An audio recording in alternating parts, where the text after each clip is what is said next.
Welcome to the Grappling Grappling Rewind Podcast. Welcome to this week on the Grappling Rewind Podcast. In this week's show, we're going to recap Fight to Win 173. We're going to recap the EUG Elevate Your Game second event. We're going to preview Who's Number One, Craig Jones versus Tye Ruotoulo, Fight to Win 174, and Third Coast Grappling, the middleweights, I believe. $15,000 on the line there. As always in the show, I'm your host, Maine, with my co-host, Josh. How you doing, Josh? Great. Fantastic. This is the first time I've seen you since the wedding.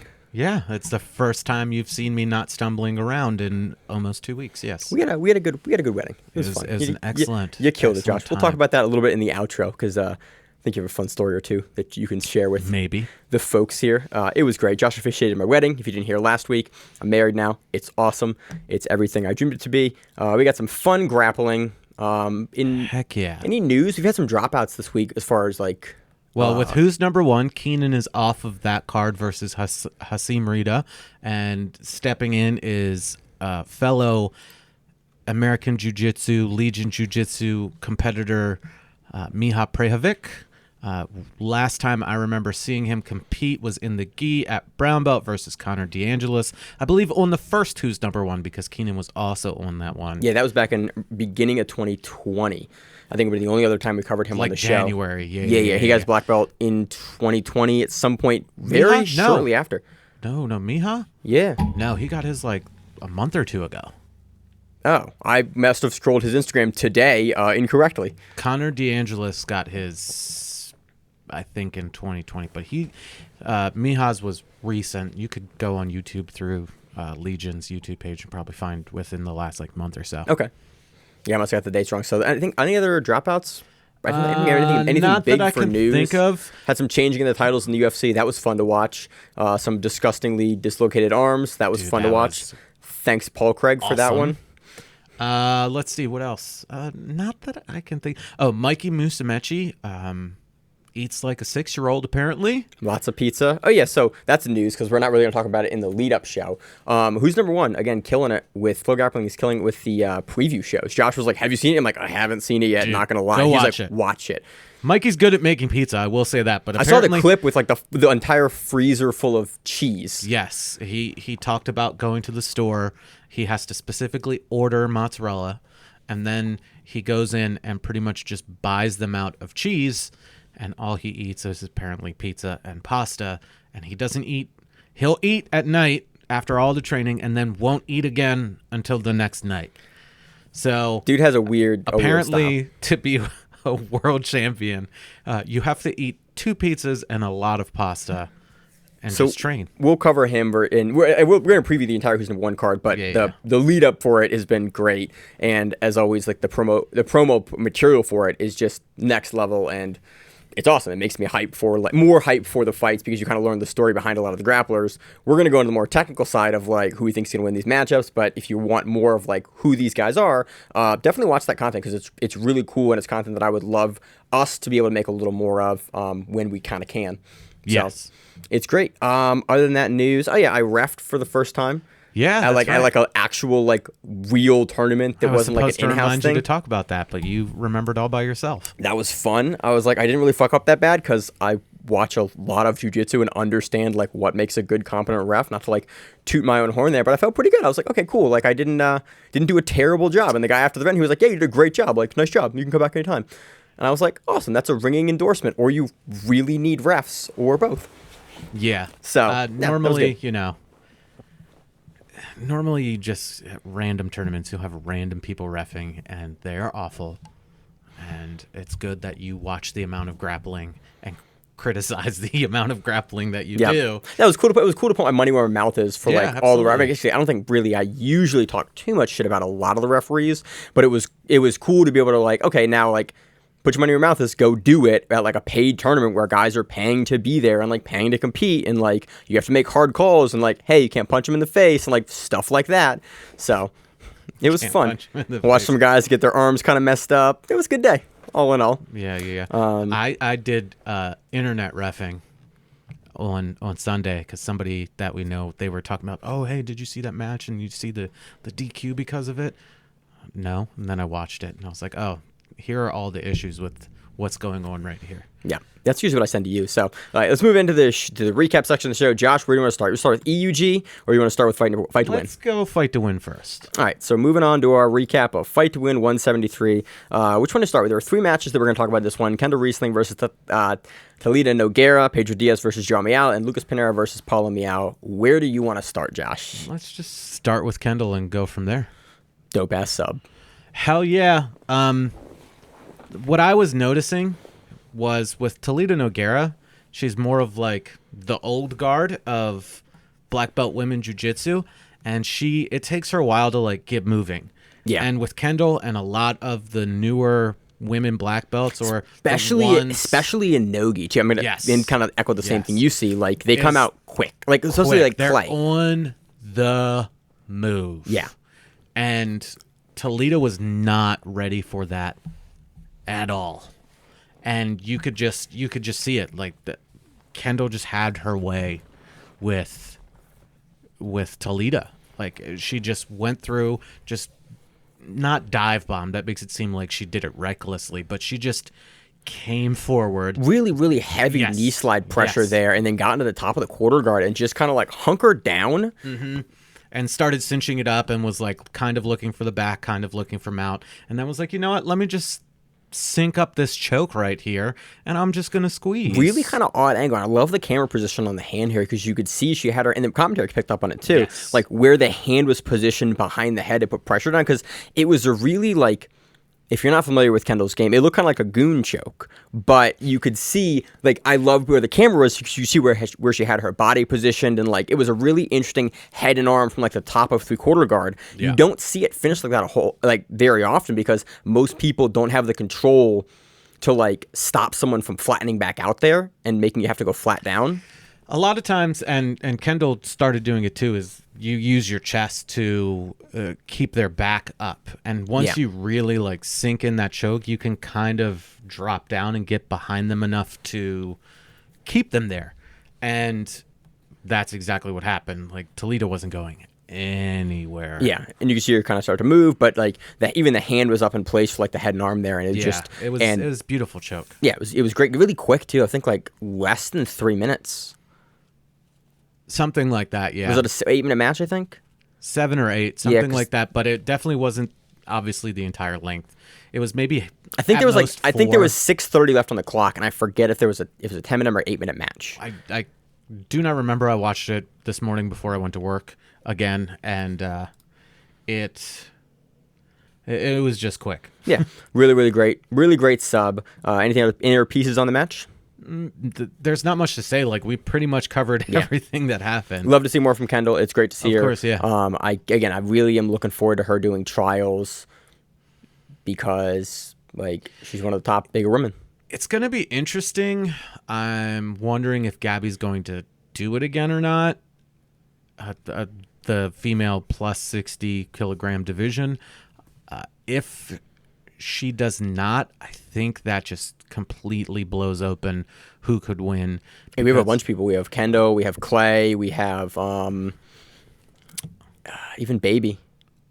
Yes. Potentially. I think she's under 60. Is she really? I think so. And I always forget her name. And I always go, Admar Barbosa's wife. Maria Maljacek. There we go. Thank you. I always forget her name every time, and then you go Admar's wife. I go, that. Yeah, exactly. She's in that division. She's local, Josh. Every time. Yeah, but I still forget it. She's DC, and it's weird. It's Virginia, I think, but still. Okay, so but 2.5 hours from us, but because we're Baltimore. I don't even think that far away. But anyway, so if she's not in it, it blows the division wide open. Yeah, like you could even get people that were under 60 into that division, and they could do something in there. Yeah. So should be fun. I'm excited. Yeah. I'm excited for it. I love to see more from Kendall. It's cool to see her get a sub. Next match, let's move on to Paulo Miyao defeating Lucas Pinheiro via split decision. I don't agree that it was a split decision. Same with me. It was very clear that Paulo won. Mm-hmm. I would agree with that. He dictated where everything went. Mm-hmm. And I also think the toe hold attempt there was the strongest submission attempt of the night. Well, Was it the toe hold or the straight footlock at the very end? The straight footlock at the end. Did you see Pinheiro's face at the end? That wasn't I him. thought he was grimacing on that he was pulling. I don't think that was him grimacing on him pulling. I think that was him grimacing on, damn, this is actually tight. But that's not what I took away from that.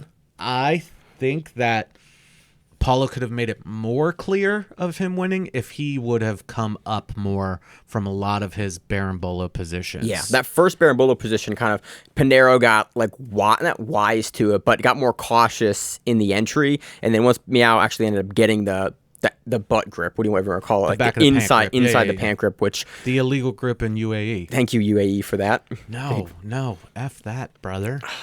Dude, I love that grip. It's a great. Passing, I know it's a great grip. I just like. I don't want to see butts in jiu-jitsu. It's just not a good look for us. But it's a great. You see butts grip all the time, even from not that grip. Yeah, booties come out. It happened at EUG. Yeah, we got a look at Johnatha's butt. Yeah, because people like that grip, and it's a great. It's a strong grip. It's one of the grips that's probably the hardest to break because it's behind you and you can't get it off. It's. I've never seen anybody break it because normally you're not in a good position. You positionally have to break where it's like they have to let it go. So yeah, after the first exchange where Paulo kind of sets up the Berimbolo, gets that back of the pants grip and starts to kind of turn the angle, Pinheiro does a good job of getting out, but really he's defending a lot of Miyao's attempts to the Berimbolo, and Miyao comes up, I think only like once or twice in the entire match. But really was looking for that, and they were kind of played with the feet a little bit here and there. But overall, it was really that big Berimbolo attempt, Pinheiro kind of playing on the defensive, and then the toe hold attempt that Pinheiro countered with that they went off the stage. But looking at the angle of that toe hold and how quickly Pinheiro had to like roll, for me, those were the deciding pieces of the match. And I thought it was kind of pretty clearly, it was definitely close, but it was a pretty clear decision and from my understanding of the fight to win rules. Last time I looked at him, I don't know if they've changed anything again. Pretty similar to what they used to be. I full-blown gave it to him, to Paulo. So interesting match. Definitely curious. I want to look at that ending sequence now because I think you saw something that I didn't see, and these are two guys we see. I mean, I could be on the opposite side of that. He could just be trying to sell his own. And that's what I thought it was. Right. So, overall, that was the match. Next match, we have Joao Miyao versus Pedro Dias via decision. This honestly was kind of a similar match to his brother's match. It was funny to have them both on the card.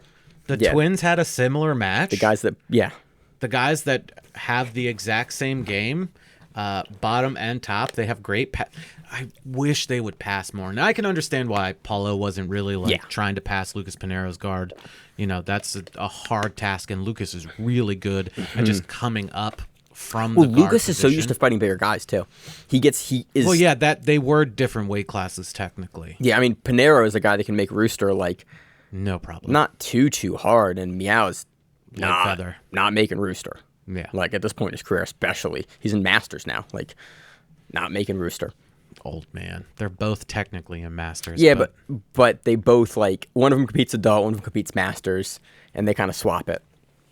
Yeah, essentially it was the same thing. There wasn't like a standout thing to be like, oh, you have to dissect this part of it, or you have to see this grip where he reaches through and does all of these things. It was very similar to his brothers, and it's what is to be expected. Yeah, and he takes a unanimous decision over Pedro Dias there. Good match. Again, very, very similar Paulo Miyao match. I like to see them both on Fight to Win. It's cool. I like the Fight to Win rule set. It showcases a style of grappling that I enjoy, and I think the decisions are honestly usually pretty reasonable, so I can get behind it. So it gives, I like what Fight to Win does. I always like Fight to Win does. Seth shouted out Dallas at the end of the event and thanked them for what he said, saving the company over like COVID and everything. So well, yeah, I mean, no, they ran like a ton of events. Texas in general, I think they did like Dallas and Houston. They did Florida as well, a little bit towards the middle of that. Did they do Austin? Mm-hmm. Yeah, I think so. A lot of Texas, if I'm not mistaken, and anywhere they could like get in, mostly, really like Texas help them stay afloat. I know they did quite a bit in Philly before Philly shut back down. Anywhere where they were allowed to go, they went, and they always put on an exciting card. There's not anything where it's like, well. Dude, we cover Fight to Win every week for a reason, because there's always good matches on Fight to Win, and like I appreciate that. And it was cool to see Seth like shout that out to the community at the end of the event. Event paid out $26,335, $35 in salaries and commissions. Starting to get back to that like number that we're used to again, like in the 30, anywhere from like 25 to 50,000, depending on who's on the card. Yes, exactly. A lot of times you're like, well, that's a big jump. See this somebody's getting paid on the main card, which is awesome. That's great that people are getting paid again, guys get paid. People are selling tickets and it's all awesome that stuff. We're gonna run through the. You better blow those up. I'm old and we're gonna run through them at the end of the show. Now we're switching it up, Josh. We switched it just like you did last week. So that's all I got for Fight to Win. Main events were great. Fantastic. Go back and watch Kendall's match, especially because we're gonna see more and more of Kendall, especially in the lead up to trials for women's trials. I'm curious to see if she does the East Coast trials to win a spot to not win a spot to West Coast trials, to get like a paid trip over to West Coast trials. I'm curious to see if she will do that or not. Who said they would do that? The Blast. Okay, and he's stuck by it. He still intends to do that. It wasn't like, oh no, this isn't the. That's not true. I couldn't remember who had. Yeah, if you don't know, for ADCC, the women's trials there's only one women's trial because there's less divisions for women and there's less entrants for women. So there's only one North American qualifier, and that is the West Coast trials for America. The East Coast trials is a men's only qualifier, but this year they're going to run a women's event, two women's divisions at that event, and pay for those women to go to West Coast trials to compete in West Coast trials, which essentially it's like free paid entry if you win it, which is cool. Again, more opportunity for grapplers to. Is Kendall from California though? So she might not even go out there. She'll be out there. I always forget where she's from. I think she's Cali, but I could be completely wrong about that. I think she is that way though. So moving on to the EUG Evolve Your. I was going to say it's Up Your Game. Evolve Your Game. You always do, and I'm like, that's not what it's called, but that's okay. The UR throws me off. Evolve Your Game, event number 2, Electric Boogaloo. God, I think Breakin' 2, Electric Boogaloo might be the better of the two Breakin' movies, although Jean-Claude Van Damme is in the first one. All right. This was an 8-man, 170-pound gi bracket. Let me put the entries up here. Actually, I have here the results up. There we go. Yeah, we're good to go. I had the wrong page up, Josh. I did love that they had a 145-pound qualifier at the beginning, which was João Mendes versus Diego Reis. And Mendes gets that done via 2 points, I think, off a really, really nice sweep at the beginning of the match. And, yeah, overall, it was cool to see them basically somebody earning a spot into the GP qualifier. And I love when events do that because it gives you kind of continuity between events. Props to them for doing that. Josh, where do you want to start with 170-pound GP? First round? Let's just go with the first round and go from there. We had Johnatha Alves defeating Micael Galvao Jr. I think via points. Yeah, points. It was a nothing to write home about. We discussed it in the chat, and we'll discuss it right here. Thank you. Talking Mike. I was getting comfortable in reading. Yeah, we're good. We've said it before that Johnatha really, really knows the rules and will play really well towards the rules, and then like the last minute, he'll explode. Sometimes that works and he gets a submission. Sometimes it doesn't. Or sometimes he'll start to like pass. Yes. Which is kind of what he started to do. Holy moly. If you need a reason to not like the gi or gi competitions, his matches. Like, they were not exciting at all. He's a good competitor. He just played it super safe. Yeah. And there's two or three matches where he had big chunks of the time. Dude, were in lapel 50-50. Yeah, that's. I mean, even the previous match. I'm not saying his skill is bad, but it's just like he's amazingly skilled. He's beating the best guys in the world. Yes, it's just like he's in it to win it. He's not in it to entertain. And people are putting on these events to entertain the jiu-jitsu crowd and possibly get the non-jiu-jitsu crowd into jiu-jitsu, and that is not the way to do it. Yeah. I was gonna take a little softer of a hand in describing it, Josh, but yeah, I think you're right. I mean, he's an amazingly skilled competitor. It's great. It's great to watch him. I feel you have to tell it like it is. Like, honestly, you can.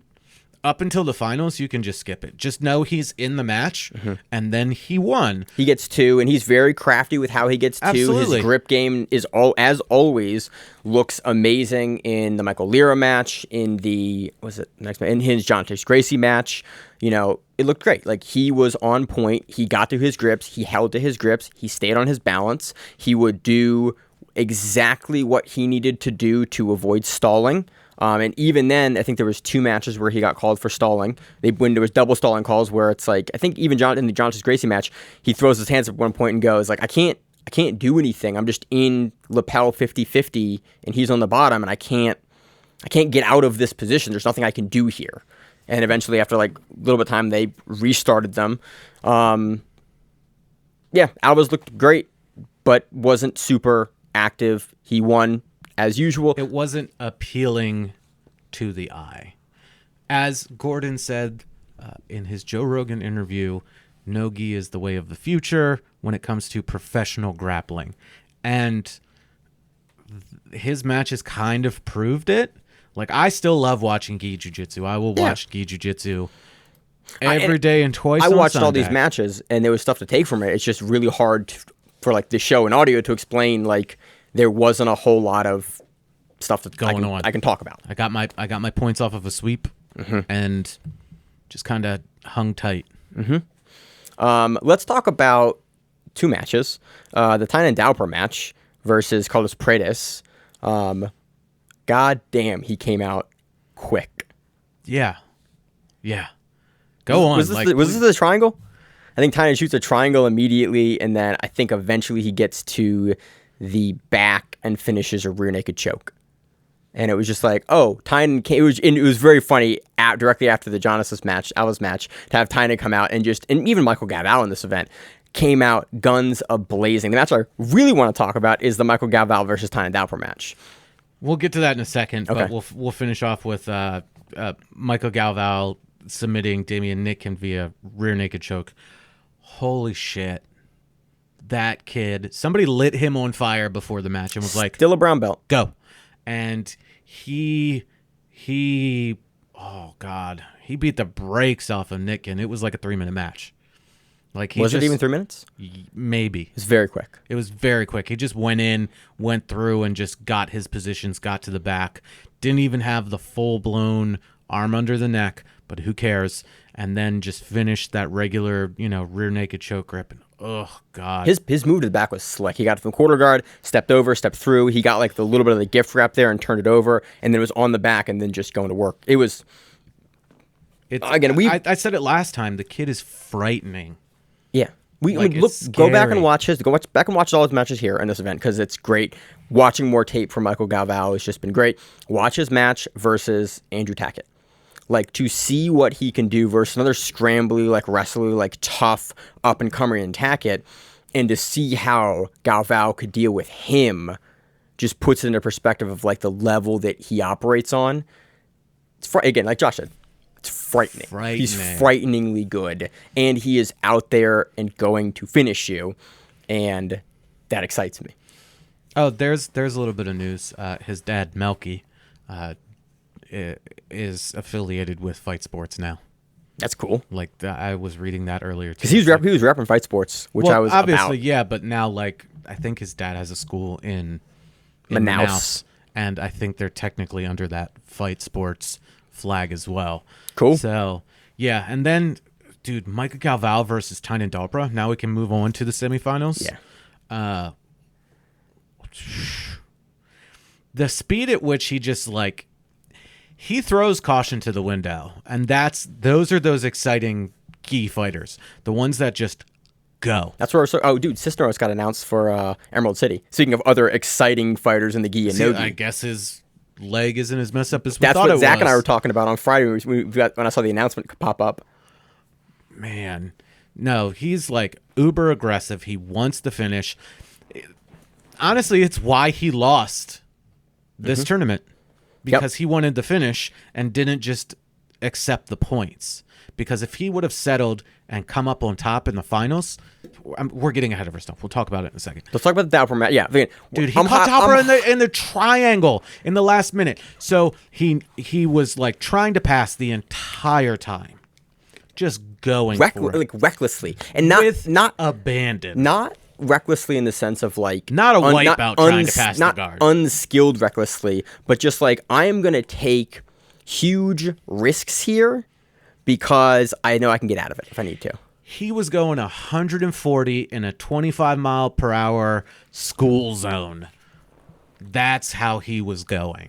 I mean, just diving through with the slices. The way he like steps through and pins, or the fact that Tainan was like trying to get his De La Riva hook in, and the way he just balanced and kind of sat on it that disallowed that position was fascinating. I rewound it a few more times. I'm going to watch it again tonight just for the sheer fact of just being like, so there's something that really, really good grapplers can do.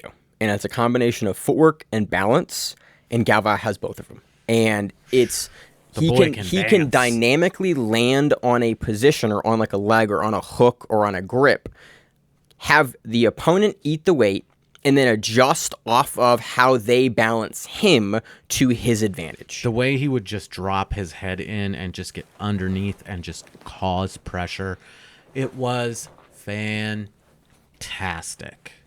Like, there's no other way to explain that. It was beautiful. Mm-hmm. He nearly passed. Tainan, scooches away and goes and turns over to Turtle.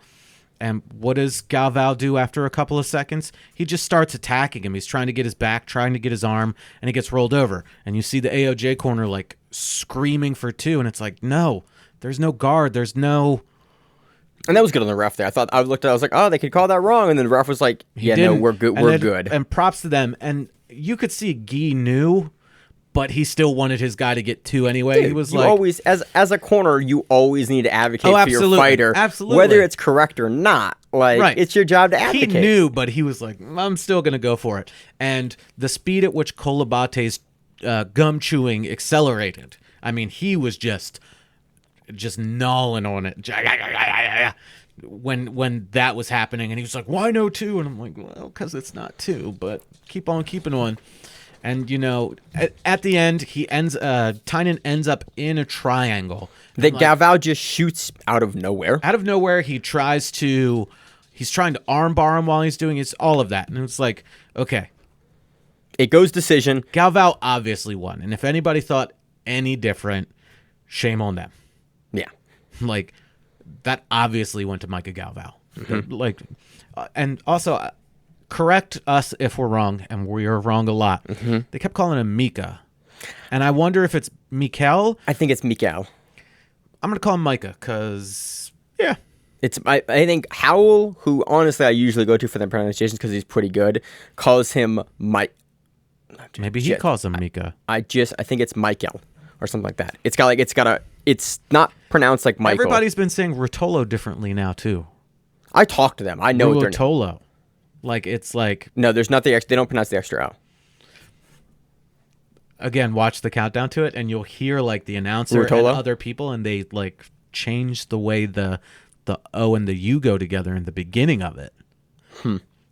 Either way, we're not the name people. We're awful It's in the outro of the show that we're not the name people still, 3 years later. Yeah. Jumping onto the final, because Johnatha Alves made it to the finals. In the finals, straight off the bat, Johnatha goes to pull guard.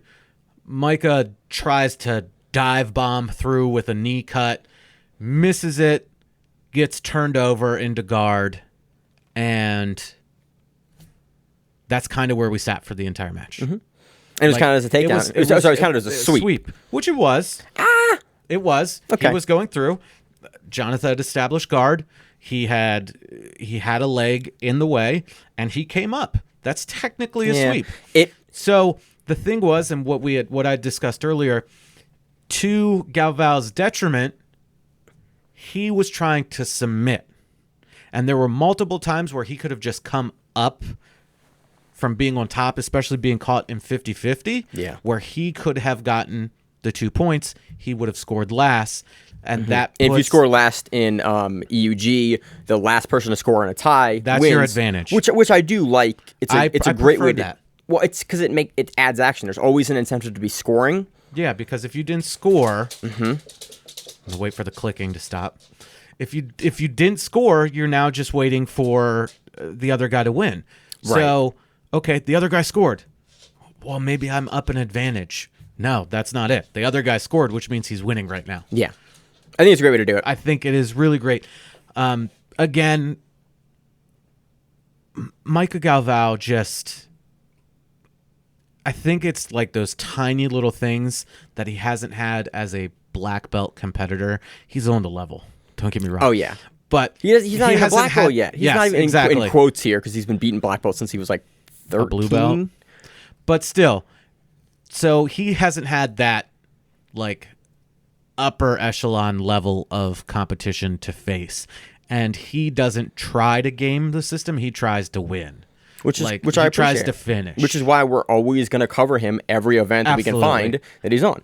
Awesome. So, like, if he goes back and hopefully with Cyborg, a super seasoned veteran, and all of those people, that whole team at Fight Sports, Jay-Z master Cavalcante, game planners, BB Monster, Victor Dorino, Davia.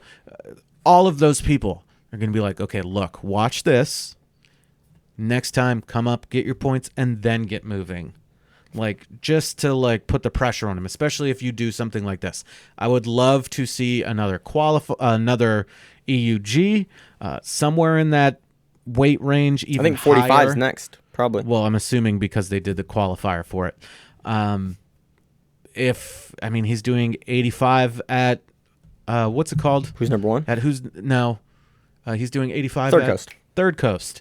Thank you. And there he is right there. If he's doing 85, and shit. Combs isn't like a true 85er Combs either. like a 65er, 60er. So, if they do 85, make sure to invite Galvao back. I would that match right there. So, moving on. To see. Great event. It was a great event. It wasn't that long. They've parsed out all the videos. It's easy to watch. I pulled up the whole event and just and moved through it. Like I think I can do that. I do like watching the whole events because that's like I still love jiu-jitsu after all these years. I still love watching it, so it's cool. All the events are parsed out. You can watch it. Great second event. Love to see guys getting paid. Love seeing new stuff going on and actually working. I want to see the mats be a little bigger too. Yes, that is always and will always be my issue. Is it does not have enough space. Their mat space is small. I don't like that. But it is what it is. It's your second event, and it's better than the first event. So yes, awesome. Love to see new promotions doing new stuff and changing it up. Does that do it for the recaps? Yes. Let's move on to the previews, Josh. Where do you want to preview? We got Fight to Win. We got Who's Number One. We got Third Coast. Where do you want to start? Fight to Win. Let's do Fight to Win first. We don't have first. as much. We got 3 matches I want to preview. We got Lucas the Hawk Barbosa versus Aaron Tex Johnson. Let's start off with that one at Fight to Win 174. Who? No gi, I assume. I'm gonna go with it's no gi. Could be gi. Could be gi. I'm gonna go with no gi. It'll be interesting.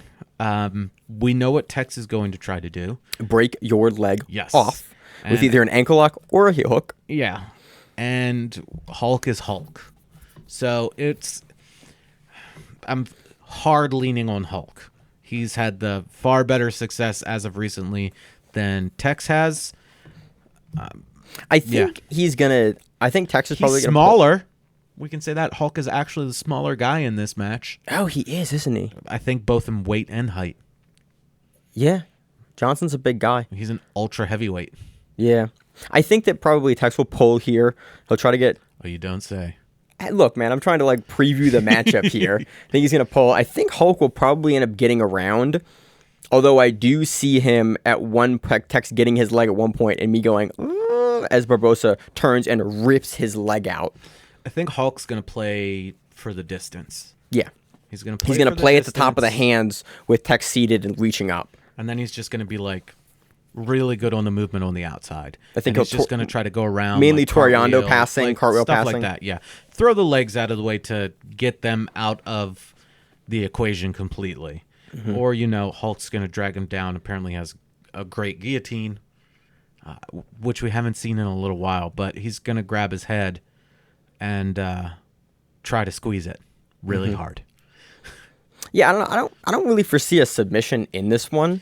I can see Hulk getting around and imposing some top pressure on Tex, but I do see this being like a strange match that's going to be pretty hard to call tactically, because Tex is a really hard guy to deal with tactically because he's terrifying. And a lot of guys are like genuinely kind of concerned about if he grabs a hold of you, and I'm curious to see. We've seen Hulk kind of put off from things before in the past.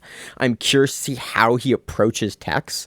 And I think, yeah, like you said, could be more on the outside than I would like, although I do foresee him at one point getting past and stopping the inversion game of Tex. I just don't know if he's going to abandon that position and kind of win on, like, I got around you and, like, positional dominance. It's going to be close. Or if we're going to see Tex able to get off and actually, throw up 1 or 2 sub-attempts to a positional game from Barbosa and actually potentially take it. I think this potentially could be closer than what it seems. I think what Hulk needs to look out for the most through those inversions is actually the knee bars more than the heel hooks. Like, I see Tex attacking more of like a knee bar type thing. He's been going high recently with the hips as he rolls over on you. It'll be an interesting matchup. It can be a pick'em or it can be a blowout. Yeah, neither one of those things would surprise me. Yep. And then, because again, Tex can heel hook anyone in the world, and that's always a possibility, and Barbosa can outpoint anyone in the world, always a possibility. Next match, we have Tubby Aliquin versus Raquel Canuto. So Tubby's 2-division champion. Canuto's just good as hell. Last time we saw her, it was on Sug, and she won in like 30 seconds. Was it 30 seconds even? It was super quick. Versus Jillian Robertson it was a guillotine, right? It was like a power guillotine. Top side, high elbow guillotine at first, and then just turned it on. I assume it's Nogi. Again, like, I think these are Nogi matches, like those two at least. Tubby's been really good. So is Raquel. We've seen more from Tubby than we have Raquel, but I kind of want to lean Tubby here. I think Tubby's a little bigger. I don't know why I think that. I think she's smaller. Is she? The Tubby name always throws me off. She used to be bigger. I know, but every time I see her nickname... now she's like a light featherweight. Okay, yeah, in the gi. And I think Raquel is at like either feather or light. I don't know. I know she fights at bantamweight. I know that. Does she? I think so in Invicta. She does. Yeah. Her last Invicta fight was in bantamweight, or might have even been flyweight. But it's also weight cutting for MMA is a bit different too. But I thought it was 135. Thought she was a bantamweight. We should probably do better research. We should, Josh. But the names aren't clickable today, so this is what we got. Aren't. Tubby's looked great in Fight to Win. 2-division champion. She had a really tough last match to take that 2nd division title. But I definitely think that she's been more active on the grappling scene, especially on Fight to Win too. Yes. We haven't seen Raquel in a minute here on Fight to Win. What are you looking for, Josh? I was just trying to scroll up, but it's fine. We haven't seen her in a minute here on Fight to Win. I do think that she takes it. Mainly top pressure passing game. I think that she'll probably get caught into Canuto's half guard for a good amount of time, but I think she's probably going to kind of flatten the shoulders, keep her down, and keep her from being able to invert and get over. I do see it being mainly a positional battle that is close, but I do see Tubby working the top game. Although we did see her on her back in her last match versus I'm blanking on the name. Wasn't it clickable? Yeah. And that was in stark contrast because that was a different way she approached it in their previous matchup. Because the commentary did a great job with Tubby's last match. I'm going to lean Tubby on this one. I think that's a fair assessment. I just pick with the champ. Yeah, I'll go with the champ on that one. I can't recall other than that Sug match, which was that's not anything. It's a mismatch. That's a mismatch and a half. I can't think of the last time Raquel competed. I was thinking of that Kasai double leg. Well, that too. That's always what I think. Whenever I think about Canuto, I think it was that Kasai double leg. She's done some IBJJF, done some other things here and there. Who was that against? Was that against Gordon's girlfriend? No, it wasn't against Natiela. Natieli? Not Natieli. Nat. Santoro. Yeah, I don't know. But I think it's a fair assessment to go with the champion with Tubby going. And then another one of the matches that was like really headlined was Richard Nogueira, not Richard Nogueira or Hikar, I don't know. Who just won on Fight to Win 173, which we'll go over shortly, versus Orlando Castillo from Fight Sport. So it'll be super, super interesting to see how it goes on and see what happens. He's been on tons of Fight to Wins. They're both super good competitors. That one's more of like... I don't know enough about either guy's game offhand to make a good pick, unfortunately. Most of my preview time this week, not going to lie, was on Who's Number One and Third Coast, because I didn't find out this matchup till earlier today. This matchup, as far as I'm aware, was just announced this morning anyway. Yeah, and so that's why I haven't had a lot of time. Again, for me, it's a pick'em, but I could be very wrong about that. I can't interject anymore. Right. You got anything else, Jess? Nope. What do you want to do? Want to do Who's Number One or want to do Third Coast? Let's go to Who's Number One next. Who's Number One? The match that we were supposed to have a couple of times now. Craig Jones versus Tye Ruotoulo. How do you think it goes, Josh? Tye Ruotoulo. Like, even watching the lead up to it, because the countdown video, and it's about Craig versus Tye. Like, you hear about some other things, but it's about Craig versus Tye. And Craig has the size and the strength advantage, supposedly. Because with Tye, he just seems like way stronger than he should be. Tye's a different guy every time we see him. And that was also mentioned in that video. How can you not mention it, though? But he is a different competitor every time we see him. And we see something different and something new every single time. We know what Craig is about, right? We know Craig. Everybody knows that Craig is really good at full locks. Craig is the best leg locker in jiu-jitsu. Think he's better than Gordon? He does it more. Fair enough. But he also does other stuff too. That's the thing. Yeah. And if you're too overly focused on defending your legs, he will take your back end, choke the fuck out of you, or armbar you. Like, yeah, that too. This is a weird one because it really hinges. The pace, I think, is going to be one of the deciding factors. Whether it gets slowed down to Craig's pace or whether it's that breakneck pace that both the Ruotolo brothers are known for. And this is... So there's three pieces in this match, I think 3 pieces in this match, that are most interesting to me. One, we look at Tye's last match. And like the huge changes that he made in that match from his other matches. You look at the experience that Craig has, which I don't think is as significant anymore as it was previously. We know that the Ruotolos historically had some sort of issues with the leg lock game and like had some problems with that, and they've fixed that now. Like his leg got caught up with Cody Steele, and then he turned around and heel hooked Cody Steele. Yeah. Another dangerous leg locker. Yes, and a lot of... I really hate your mouse. Yeah. A lot of the times that how he lost was not by submission. Anytime he's really like lost, it's been by decision, like getting outpointed or something like that. He's the only person that he's really like lost to via submission is... little Cabrinha. Yeah, Cabrinha Jr., Kennedy Micael. Yeah, who rear naked choked it. At ADCC 2 years ago. Almost, at this point. Yeah, 2 years ago.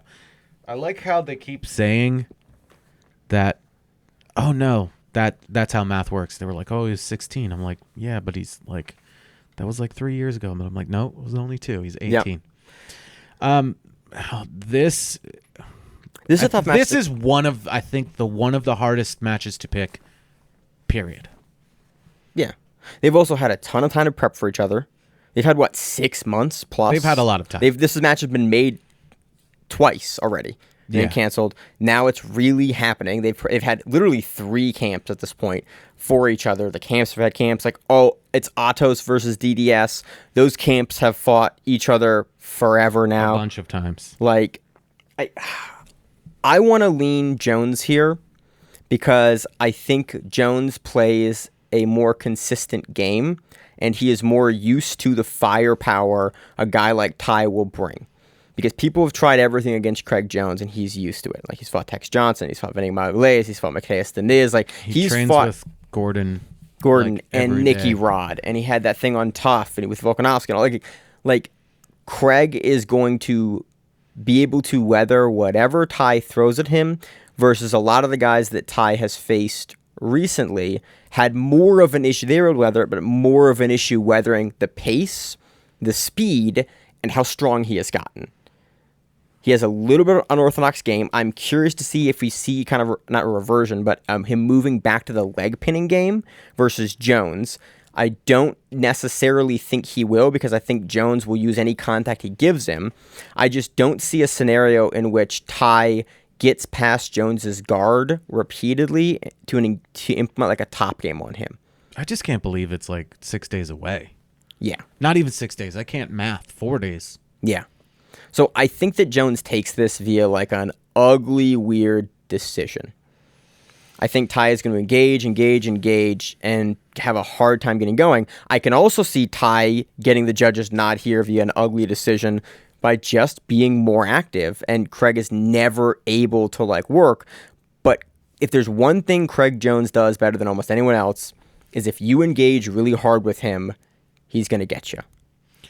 Look at all the guys that have engaged super hard and fast with him. He said he'd rather be submitted than put on a boring match.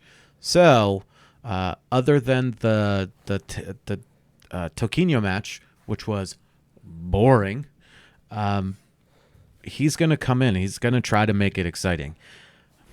I really don't want to pick this match because it can go so many different ways. Yeah. And Tye shows us a different guy every single time. Yeah. Which is everything else easier to pick. Mm-hmm. Everything else. So I'll make a pick. I think Craig Jones takes it. I think Craig Jones takes it by sub, because Tye is going to give him the opportunities to get his leg. And Craig, in a 15-minute match, only needs one, and he's going to get 3. And so I think Tye will show us how impressive he is at certain points in this match. But I think at certain points, at a point in the match, probably a little later in the match, Jones will set a trap. Ruotolo will try to blast through it. He will almost get through it. Jones will have to adjust. He'll invert over, and he'll get the outside heel hook. That's what I see going. I think it looks very similar to the Ronaldo Jr. match in the finish, because Ruotolo and Jr. have that really high, heavy, upright style that they like to be in on top of your guard. And I think Jones has seen it and will do it. That's how I think it goes. I could be wrong. I will probably be wrong. But just given their style, given their style matchups, that's how I think it's going. Next match, we have Mikey Musumeci versus Juni Ocasio. We have been on Juni since forever. Purple belt, baby. You can hear it in the early episodes from Kasai 1 when we first saw him. At the qualifier, before Kasai 1. At the Kasai qualifier, he submitted 5 black belts or 4 black belts on the qualifier as a purple belt. And we're like, who is this guy from Unity submitting a bunch of black belts to get into this qualifier? So we have been high up on Juni since day 1. That being said, Mikey takes this match via submission. Yeah. Like, the dude said... Mikey hasn't shown... The guy said... I didn't train no-gi for my first no-gi match in 6 years. And then all I did was really kind of train no-gi. And he stomped Pinheiro. Mm-hmm. Stomped him. Yeah. Like under 3 minutes, right? I believe so, yeah. Yeah, heel hooked him. Juni plays a different game, don't get me wrong. But Juni plays an odd game. Mikey's just on some next level shit. Yeah. Some next level 7,000 calories from pizza and pasta at the end of the day type shit. I just don't... Mikey might be the most awkward human being in the world, but also the most lovable human being in the world. Mm-hmm. Like, he's just like, I don't know what's going on, but I'm just going to do this twisty, chokey thing, and I'm going to be really good at it. Yeah. I think... Do you think he heel hooks her with Junie. I don't think he's gonna. I don't think he's gonna leg lock Junie at all. I think he's going to rear naked choke him. Okay. How do you think he gets? How do you think he gets there? Because this is a match that I'm super curious about. Because Ocasio has such a strange way that he operates in this game. Mikey is the king of inversions. He is better than anybody else at inverting from like that De La Riva type position. Like he has cornered that market. He's better than the Miyao brothers. He's better than everybody at it. Period. So you think on a double pull, he inverts over, gets on his Junie? He might pass.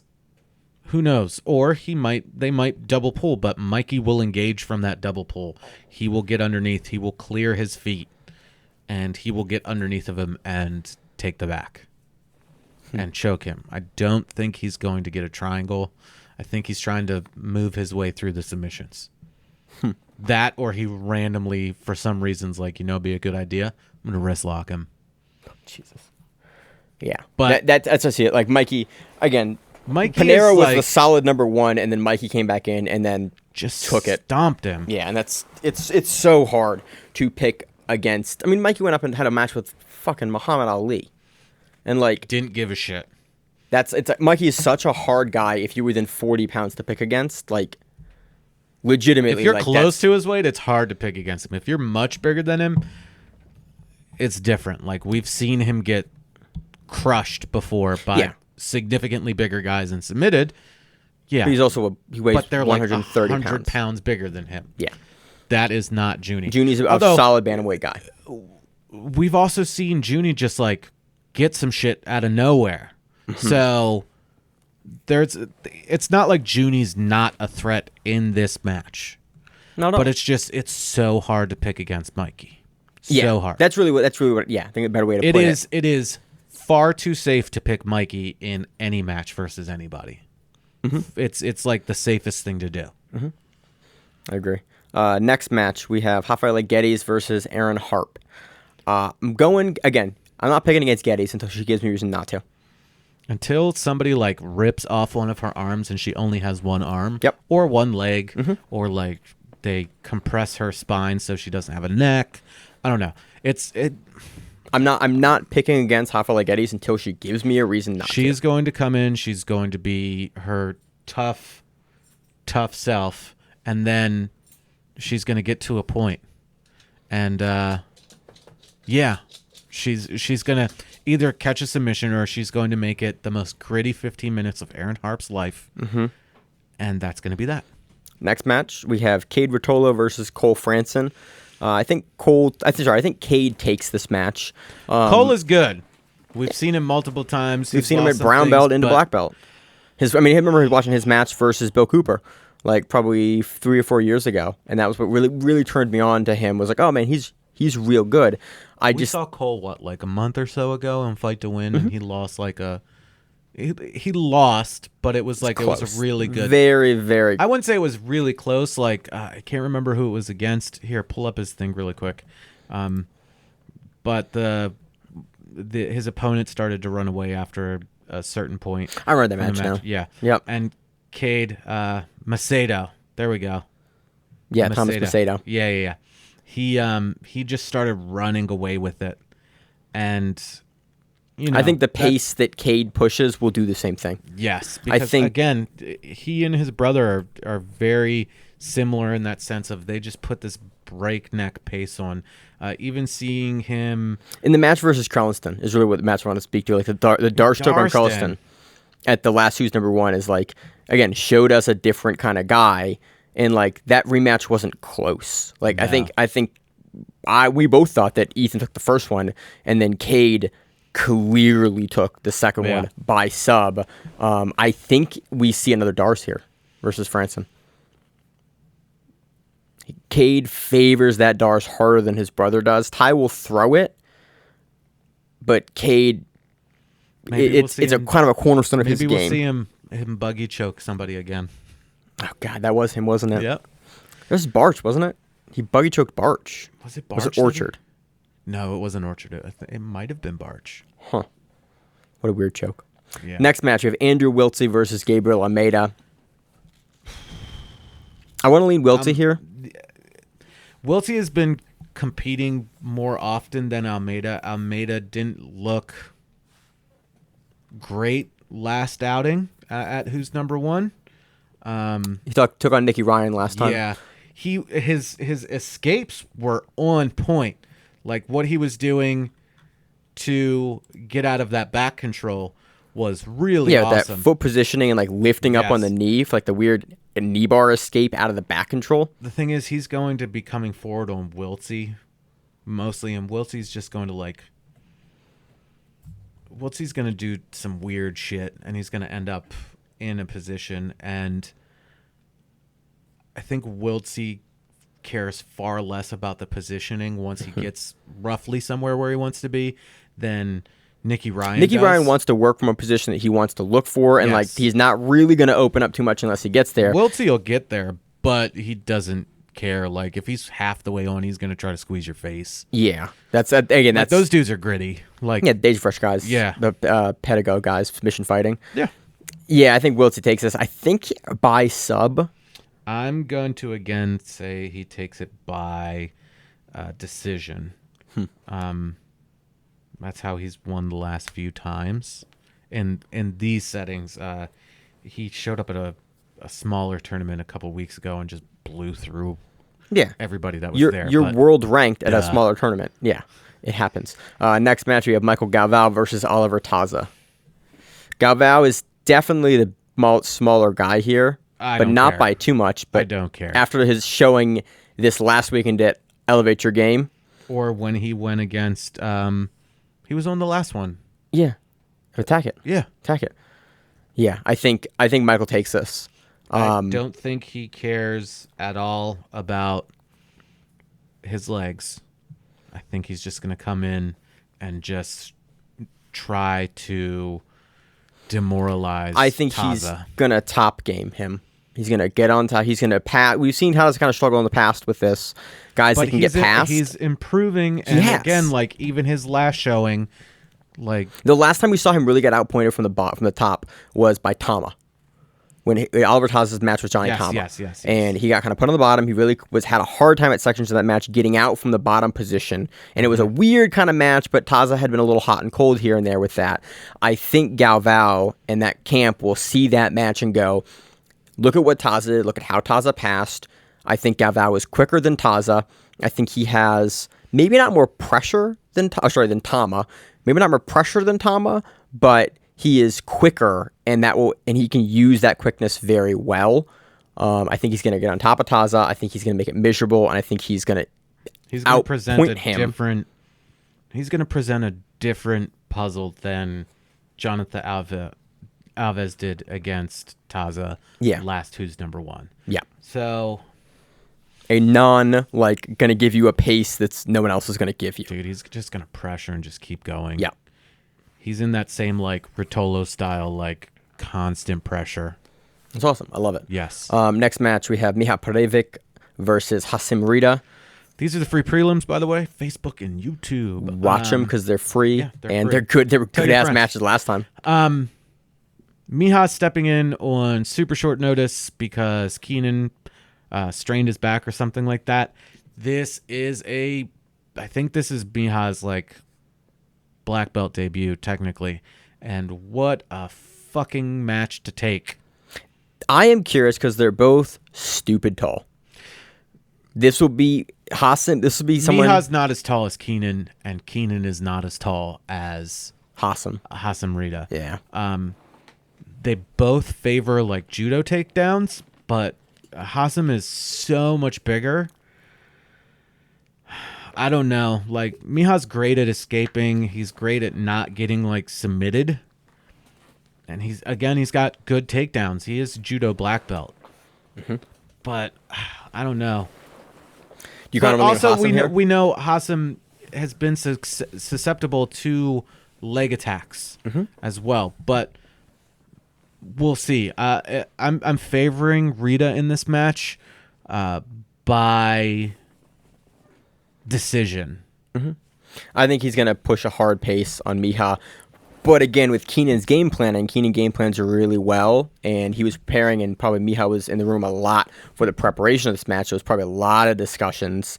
Micael's one of Keenan's main training partners at Legion, so he knows very well what he's going to do, but it is a big jump up in competition from the brown belts into a guy like Hassim, who's like a now established like competing black belt. So it's a big jump up. I'm looking for Miha to show me something here because I'm excited to have him competing against the black belts now. It's exciting, but I'm more familiar with Hassim, so I got to go with the guy I'm more familiar with as far as like the Nogi black belt level game. Yeah. Next match we have Jesse Crane versus Danielle Kelly. Both have been, competing a lot as of recently. I feel far safer with picking Danielle Kelly as the winner via submission. Mm-hmm. Crane has again looked great. I just think Danielle is been on it a little bit more. Let's do your 840 crew with Jay. Yeah, all those guys. Mm-hmm. Ooh. It'll be a good scrappy match though. Yeah. I'm super happy this is a prelim match because it's gonna like be exciting to watch and it's gonna be everywhere. I very much look forward to this one specifically, and hopefully one or both of those ladies are on the main card at a certain point. Yeah. I like seeing more women on the main card, and with Rafaela being on there, that's going to be a great thing to see. So, Danielle Kelly by... I'm going decision here. I'm going heel hook. Yeah, I would say either go to decision or heel hook with Kelly. That's my guess. Next match, first opening prelim match is Cody Steele versus Philip Rowe. We haven't seen Steele in a couple months here. At least I don't think we have. His last match was last like recorded match for Philip Rowe. For Philip Rowe was Fight to Win 88 in 2018. Cody Steele, he's just been for me, he's been far more active. We've seen him a lot more. He's had his ups and his downs. He's lost to Tye. He lost to Murasaki, which isn't like anything bad to, wave a stick at. He's lost to Dante and Wagner. Yeah, but all those guys are world ranked at 85. Yeah. And then has a win over Alec Balding, over Johnatha Gracie. All sorts of people. Yeah. I'm gonna go Steele here just because we've seen more of him, and I think he's gonna come out with something to prove. He's gonna come out super hard, super aggressive like he always does, and I think that's gonna be a difficult match for Rowe to knock the rust off of versus a guy like Steele. Right. Yes. So that does it for our preview of who's number one. On to our preview of Third Coast Grappling 7, the middleweights, 15 grand on the line, the 19th of June this weekend. Let's talk about the left side of the bracket. The Sepia. Roberto Jimenez versus Adam Bradley. Adam Bradley, AOJ black belt. He's the guy that's super famous for that reverse scorpion deathlock he hit at Subspectrum a couple years ago, that reverse Kimura lock from the reverse scarf hold. Okay, you said Scorpion Deathlock, and that's what they called it in Jiu-Jitsu. It's a different thing than pro wrestling. Scorpion Deathlock, period, is also known as the sharpshooter, if you're not aware, or if you're a wrestling fan. That's what I would think of it. Dude, Jimenez. Yeah, I'm going Jimenez. Bradley definitely has the skills to do it, but he beat the shit out of everybody at CJJ the other week. Oh, yeah, I forgot. We're not going to cover that because it's CJJ, but dude. He beat the shit out of everybody. He did literally beat the shit out of everyone at CJJ. Oh. Nathan Orchard, they need to not put anybody else in CJJ so he can win it just once. He's always in the finals of EBI or CJJ, and then somebody beats him. Yep. But good Lord, but he did beat AJ Agazarm at SUG. He did. Thank you for that, by the way. God, that's a name that I haven't heard in a while, and I'm glad I haven't. Yeah. I'm going to go Jimenez here. Yeah. Jimenez has been on an absolute tear. He looked amazing at CJJ. He's been on a tear. Bradley, this is not a big jump up in competition, but Bradley's been competing as a black belt for a while now. But I think Jimenez being world ranked, having the level of competition he's been at, having the pace that he pushed. Bradley's also a guy that pushes a hard pace too. But I just see Jimenez like throwing a triangle here and getting it done. I see Jimenez throwing everything. Yeah. Like he throws his dad at him. I am concerned if Jimenez decides to go feet with Bradley, though. Bradley's a very good leg locker. I don't think so. I don't either, but we have seen Bradley punch hard with the heel hooks, and Jimenez has gone back and forth with some heel hooks. So I think if he stays top body, easy for me to take Jimenez here. But Bradley is very, very dangerous on the lower body, and I think has a very good pathway to victory there. Super great first round matchup. Like, it's absolutely like awesome first round matchup. This whole, like, all the first round matchups. And with this really Brian McGuire from Third Coast Grappling, the matchmaker for Third Coast Grappling, was like, look, no one wants to do top seed, bottom seed. Like, we're trying to make fun, exciting matchups. That's how our bracket's made, not based on like 1-8. Like, no one cares about that. Our brackets are based on like, what matches do you want to see? What's the most interesting bracket we can make? Because we're doing an entertainment product. And I went, great bracket. I'm happy you went out and said it. Like, I love to see it because this is like, all of these matches are compelling for their own reasons. Next match, we have Pedro Moreno taking on Pat Downey. This is Pedro's to lose, but Pat Downey is an interesting nut to crack. I think Pedro goes heel hook here. I think he goes heel hook quick here. Pat Downey is like, I know he's not from Essex, but he just like, everything about him screams Essex. Mm-hmm. Essex, if you do not know. Essex, Maryland, by the way. If you don't know, is about 20 minutes from us. It's where the gym's located. It's like right outside of the city. It is... It's a rougher area right outside of Baltimore City in Baltimore County. It's like every other place in the world. There's nice parts and there's bad parts to it. But good Lord, like... If anybody really represents Baltimore in like... in a good or bad way, it's Pat Downey. It's like he's just got this like he's got this Baltimore way about him. He's got the big natty bow tattoo. He's just, I don't know, like he's a hard dude to explain. Wrestling wise, anyone that doesn't know, by the way, the gym that Josh and I train at is called Baltimore BJJ. Yes. Like we're Baltimore guys. Like yeah, Josh is a black belt out of Baltimore BJJ. Like he's been in Baltimore for a long time. It's cool to see a guy from the area, essentially. Well, Kyle Snyder's from around here too. So is Helen Maroulis, but like they're not on Third Coast Grappling this next weekend. They're not Pat Downey, transitioning, who is super outspoken about a lot of things. Definitely, that's why he's doing jiu-jitsu now. Marino would be smart to sit on his ass immediately. If anybody saw the freestyle part of Subversive. No, the freestyle part of Gordon Ryan versus Pat Downey, they know better, or they should know better. Pat Downey is a world team level wrestler for the United States. He's an Olympic caliber wrestler. Yeah. It's just he screwed himself up and didn't get on the Olympic team. Pretty much. But yeah, where is he training out of? No idea. He's a guy I actually don't follow right now. I'm very interested to see what he brings. If you golden score with Pat Downey, he takes this whole event. Oh, 100%. He drops you on your But that's head. the funny thing I'm thinking about is like if Mourinho can't submit him and Downey plays a defensive game, which he can absolutely do, and now if he's actually doing jiu-jitsu, like Pat Downey is such a weird nut to crack for so many reasons. He is the most credentialed wrestler to ever come into jiu-jitsu in the modern era. Oh, absolutely. And all of a sudden, you have a guy and you have an event in Third Coast Grappling that has a golden score. In one of the criteria is first takedown. You have one of the best wrestlers, the best wrestler in jiu-jitsu right now is Pat Downey, and you have to start on the feet with him. Pat Downey has a legitimate shot at winning this entire event at golden score if he can not get submitted by Pedro Moreno in this first round here. Oh. What? Who's Downey training with? He's in Florida. Who's he with? Take a wild guess. Fight Sports? Yeah. Oh, Jesus. Yeah.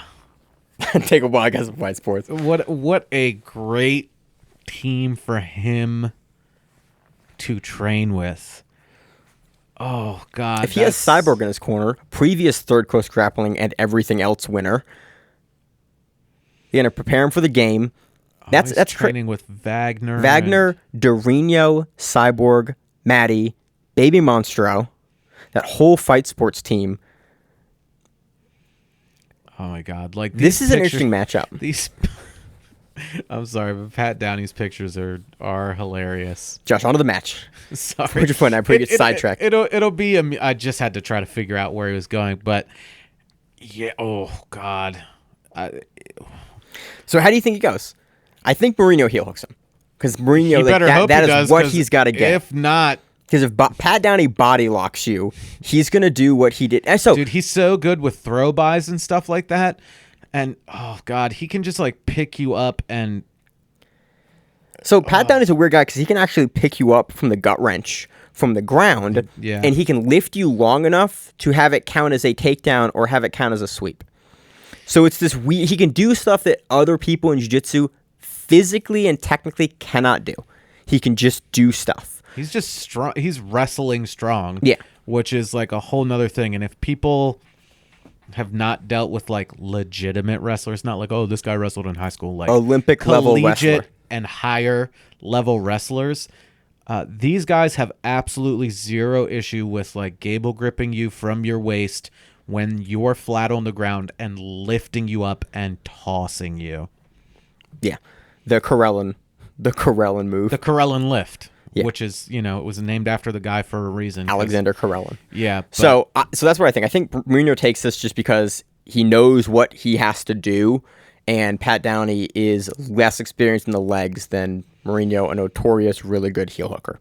He calls himself the Lizard King. Other side, Downey does? Yeah. Good for him, buddy. Other side of the bracket, we have Micael Galvao versus John Combs. This is a rough matchup for Combs.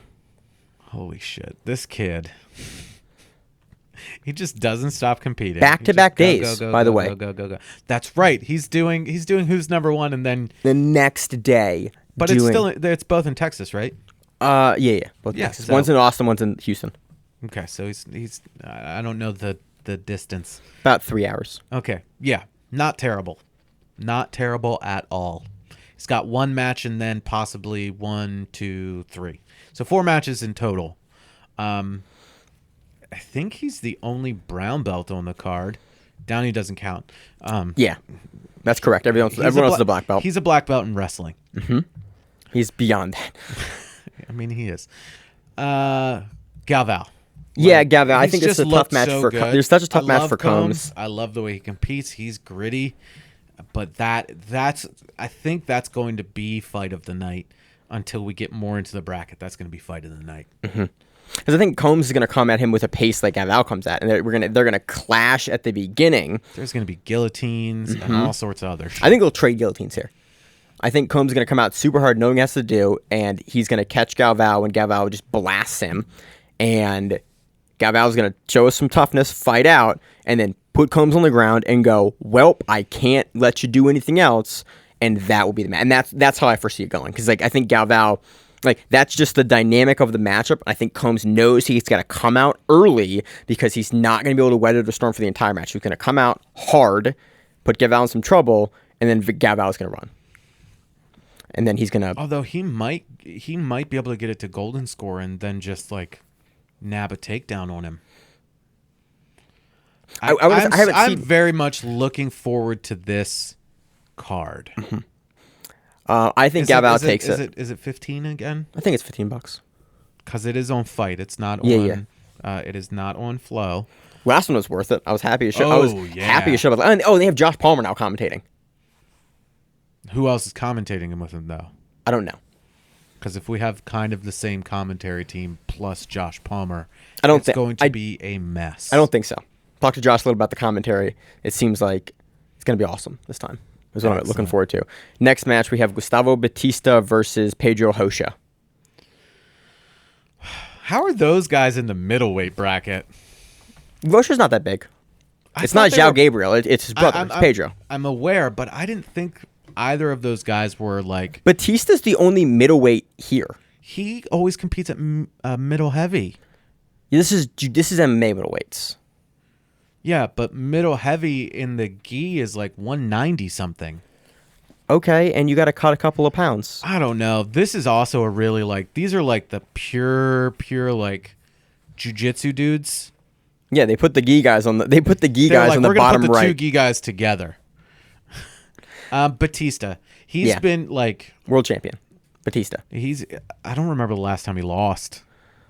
It would have been a Third Coast Grappling, and it would have been maybe a Cyborg match, I think. Which, there you go. Something like that. Okay. Very high level guy. Yeah. Again, I'm going to go Batista. So, how do you think Batista versus Galvao goes? I think Batista could slow down Galvao and just kind of like drag him into this area where he doesn't want to be. Very similar to the Alves match. No, not in that way. Okay. I think he could pressure through and potentially pass and just like crush. Because he's big and imposing and strong. Bigger. Yeah. I could also see Galvao just again putting on another pace and just like, you know what? Here, I'm making the pick now. Galvao takes the whole thing. Jesus. I'm going with the dark horse and saying Galvao takes the entire thing. I think we get another rematch of Jimenez and Mourinho again in the quarterfinals, in the semifinals on the left. I think we have Jimenez and Galvao in the finals with Galvao winning. I can see that. I think Galvao, if they meet in the finals, I think Galvao takes Jimenez. Now, I'm curious to see if, like you said, if Batista can beat Galvao. I think Jimenez probably takes the right side of the bracket. This is like my least favorite part of the show. I know. I've said this so many. I hate making picks. I know. I'm terrible at them. I know. I'm awful. I love making picks because I have to listen to the show every week, and I'm not actually terrible. I don't listen to the show every week. You do, Josh. And you still make awful picks. I mean, the ones I remember are awesome. I picked Shane Jamil Hill-Taylor that one time. I did at the beginning of the year, and then he won the Worlds. Look, again, my picks are right. Like, where's Emil? I need a spreadsheet. My picks are right, or the dynamic of the matchup is right a lot of times, which is really what I care about. I could care less who wins. I care about how the match is going to go. That's the piece that interests me. Yeah.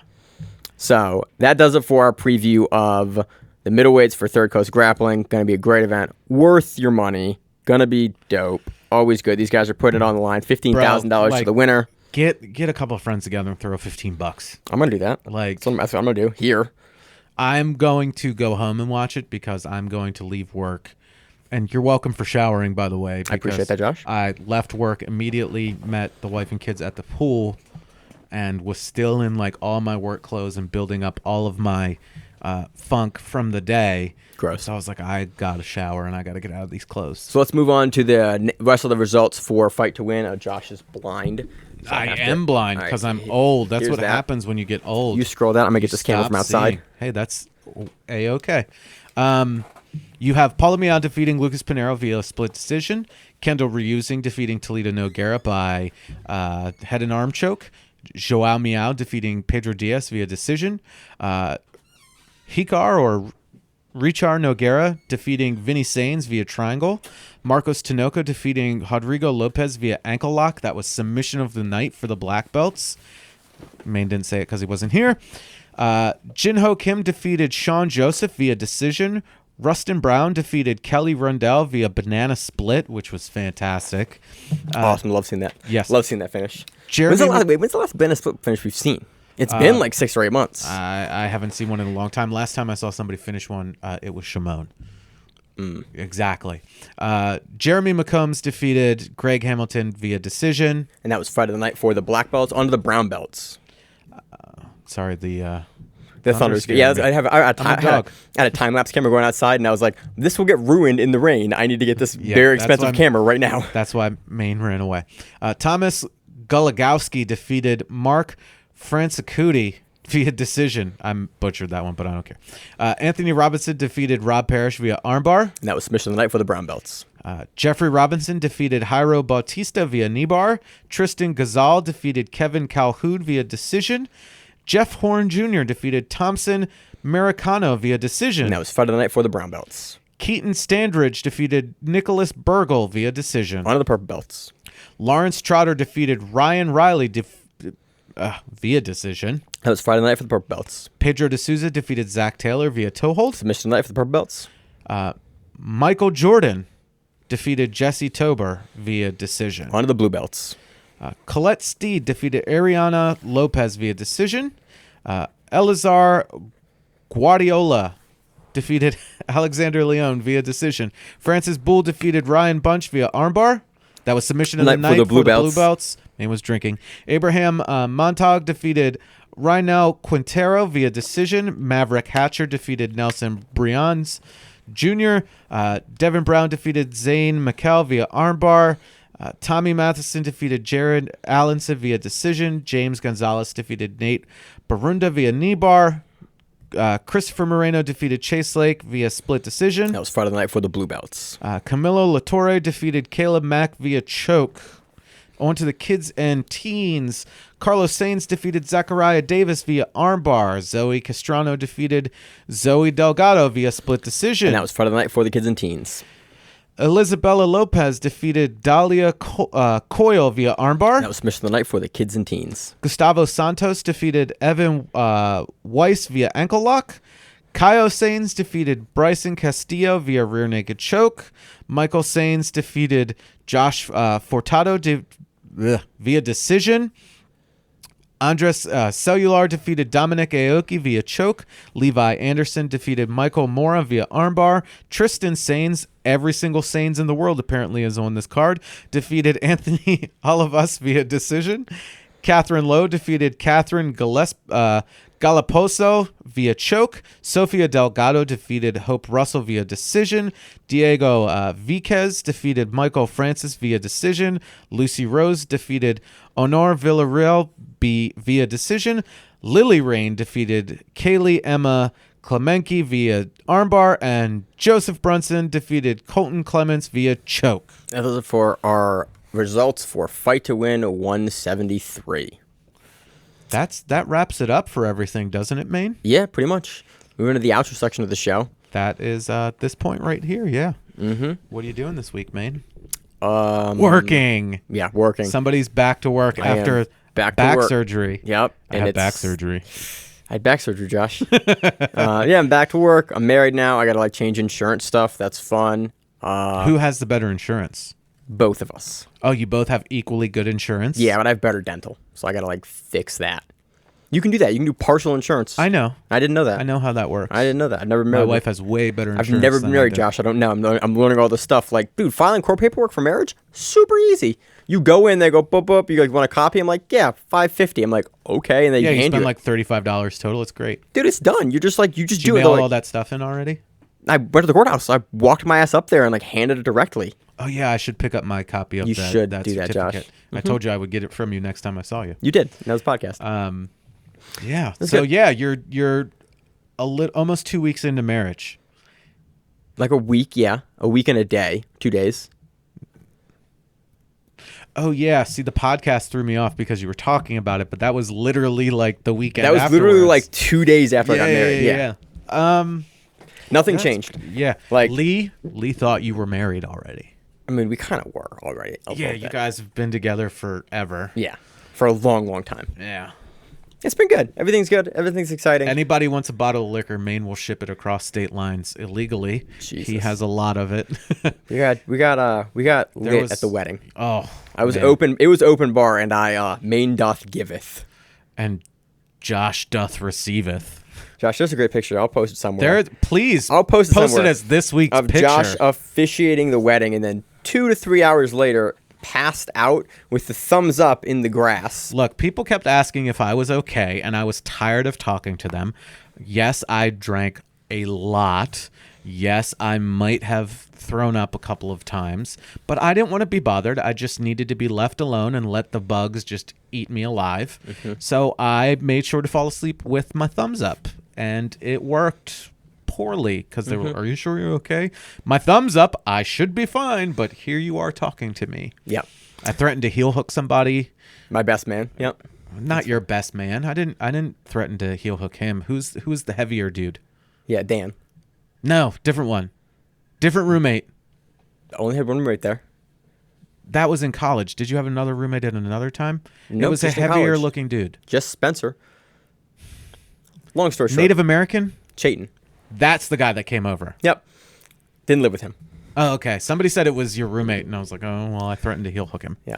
Yeah, very good time. Josh did a very great 3-minute ceremony, and I apprecited that, and we had a great evening. That was so much fun. I food love and liquor. jiu-jitsu related weddings. They are always fantastic. Yeah, everyone's great. We had the community came out that I like. We had a really small, nice wedding, and remember, overall, folks, eat before you drink, or you're in for a rough There's a night. lot of guys that hadn't been drinking during quarantine. They got to my wedding, and everyone was like, "Yeah, I got so sick the next day," and I was like, "You're welcome." They were like, "Had a great time though." I've never been hungover in my entire life. Good for ever. you, Josh. You're the and only that guy. is no, it's not true. Apparently, my neighbor is like, yeah, I've never been hungover. I went home. Well, I got McDonald's on the way back because I needed something in my stomach. I woke up the next morning and I was like, let's rock and roll. And that was it. No headache, no feeling sick, no nothing. Crazy. Yeah. I'm a weird human Superpowers being. with Josh Weinstock. So that's the outro for the show. Are you doing anything else? When I do refed last week, and there's I have nothing on my schedule. Of just when do you see yourself potentially getting back on the mats? 5 months. 5 months from right now? Probably ish. So end of the year, almost December. Something like that. Yeah, probably Yeah. back. My surgeon was like 6 Give months. it some time. It's like Be 6 smart months. about And I it. was like, I had major back surgery. Let's Appreciate put that the you're being hiatus. smart about I'm it. still in pain, and I'm still kind of dealing with that. And PT Right. is going slow. It's like everyone's like, yeah, it's like everyone's giving me it's going really slow for you. Like the recovery rate is like, yeah, you're not recovering at a speed that we're used to. It's going slow. So it's it's going Should've still, which is deadlifted good. more before you hurt your back. I should have. So it's going slow, but I'm getting there. I'm in less pain. Your recovery is like my weight loss, going extremely slow. Yeah, but it's going, Josh. So is mine. As always in this show, I'm your host, Maine, my co-host, Josh. And we are the Grappling. We're going to see you on the mats, whatever that is. Stay safe. If you like the show, please consider sharing it on Facebook with the folks at your gym. It's the best way that we grow the show, and we really appreciate it. You can reach out to us on email. We also have Instagram. We have Facebook. We have Twitter. We have Google Plus. Until that shuts down. We have a website. If you have an event you would like to have us cover, please let us know. If you have a name, like most people do, and you'd like to have us stop butchering it, Let us know. reach out to us. The show is also available on YouTube, Spotify, in addition to iTunes and every other podcast service. We very much appreciate your time, and thank you.